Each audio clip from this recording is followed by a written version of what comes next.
মুখ্যমন্ত্ৰীৰ মহিলা উদ্যমিতা আঁচনিৰ পিছত আমি আৰু এখন আঁচনি আৰম্ভ কৰিব খুজিছোঁ। সেইখন হ'ল মুখ্যমন্ত্ৰীৰ আত্মনিৰ্ভৰ অসম আঁচনি। এই আঁচনিখনৰ জৰিয়তে ৭৫,০০০ যুৱকক আমি ২ লাখ টকাকৈ আগবঢ়াম।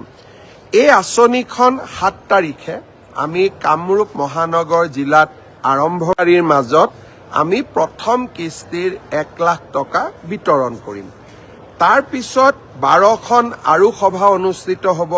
ডিব্ৰুগড়, তিনিচুকীয়া, চৰাইদেউ, শিৱসাগৰৰ হিতাধিকাৰীসকলক লৈ আমি ডিব্ৰুগড়ত এখন সভা অনুষ্ঠিত কৰিম।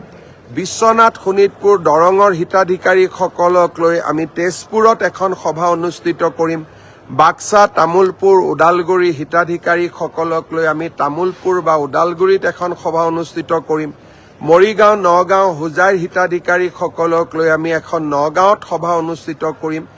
এই ধৰণে আমি ১২খন সভা অনুষ্ঠিত কৰি এই পুঁজিসমূহ আমি আমাৰ যুৱকসকলৰ মাজত বিতৰণ কৰি দিম। প্ৰায় ৭৫,০০০ যুৱক ইয়াৰ পৰা উপকৃত হ'ব। প্ৰথম কিস্তিৰ ধন বা এই ৭৫,০০০ যুৱকক পুঁজি বিতৰণৰ কাম ৭ তাৰিখে আৰম্ভ কৰি আমি ১২ বা ১৩ তাৰিখে ফেব্ৰুৱাৰীৰ ভিতৰত আমি সমাপ্ত কৰিম।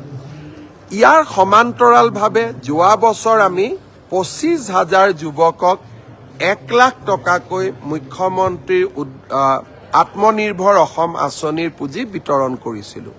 যিসকলে এই পুঁজি সফলভাৱে ৰূপায়ণ কৰিলে আমি তাৰ এটা এছেছমেণ্ট কৰি আছোঁ আৰু যিসকলে সফলভাৱে ৰূপায়ণ কৰিলে তেওঁলোকক আমি দ্বিতীয় কিস্তিৰ ধন আমি ২০ ফেব্ৰুৱাৰীৰ আগতে মুকলি কৰি দিবলৈ যত্ন কৰিম। তাৰ এতিয়া এটা ছাৰ্ভে চলি আছে।